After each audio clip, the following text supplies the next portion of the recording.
The fifth and final mission to the iconic Hubble Space Telescope was a long time coming.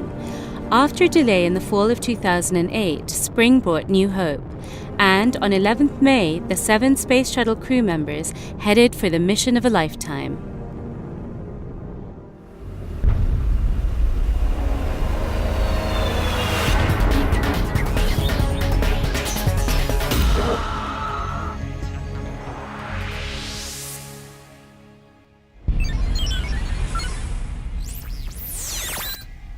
This is the Hubblecast, news and images from the NASA ESA Hubble Space Telescope.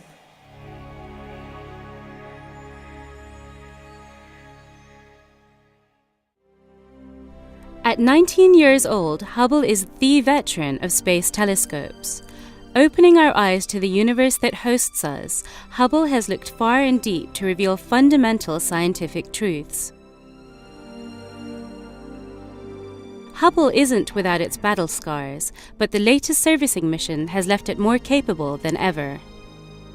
Astronauts had just 5 spacewalks to complete the Herculean tasks set before them, the installation of 2 completely new instruments and the repair of 2 others, and not to mention hundreds of smaller but still vital tasks.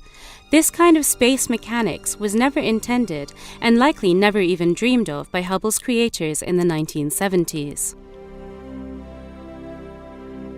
A dedicated team of ESA engineers headed to the US to support the mission by ensuring the solar array's drive electronics and mechanisms were functioning properly. The very lifeblood of Hubble, the panels, must be monitored constantly so that astronauts can do the work that they need to do while avoiding damage to the panels themselves. But before anyone could support the mission, it first had to get off the ground. A bright, clear and powerfully hot morning with very few clouds looked promising for an on-time departure. Invited guests, scientists and engineers and the press gathered across Kennedy Space Center to watch Space Shuttle Atlantis rise with the hope of rejuvenating Hubble. 4, 3, 2, 1, and liftoff! At 20:01 on May 11, Atlantis roared off the launch pad and into the sky on its way to its historic rendezvous.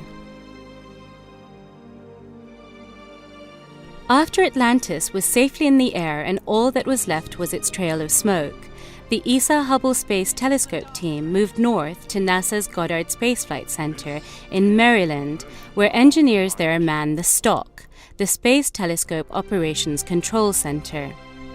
There, the ESA team worked closely with the Goddard team to ensure both the safety of spacewalking astronauts and the solar panels. Astronauts put in over 36 hours of spacewalks during the 13-day mission.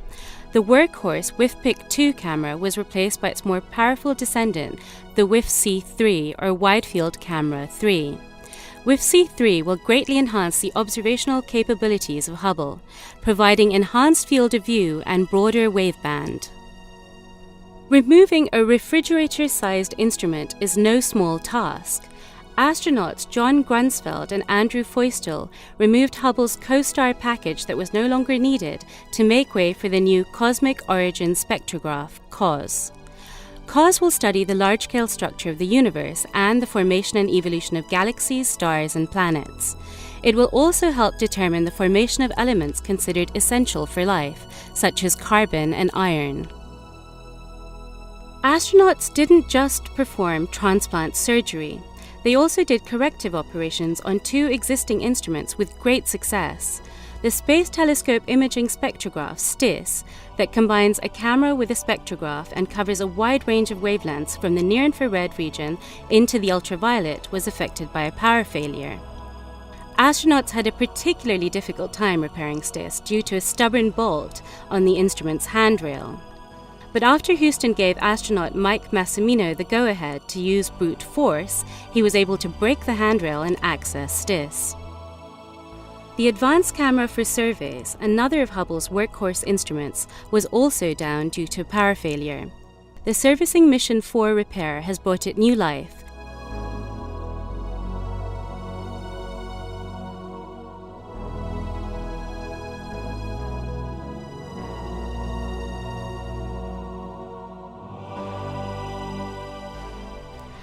As astronaut Megan MacArthur released Hubble from the shuttle's grip and the pilots carefully maneuvered away, it was a bittersweet moment for the astronauts as well as the NASA and ESA support personnel on the ground. The last time humans would visit the telescope that has taught us so much about our origin and our place in the vast universe.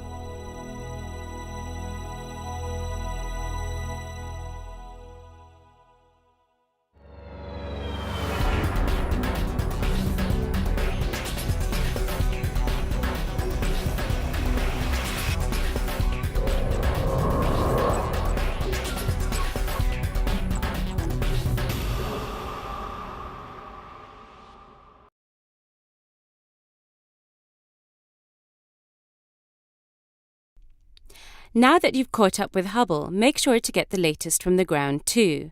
The ESA cast highlights the best of the European Southern Observatory and its powerful telescopes that observe from high in the Chilean Andes, at the Southern Hemisphere's best-known sites for astronomical observations.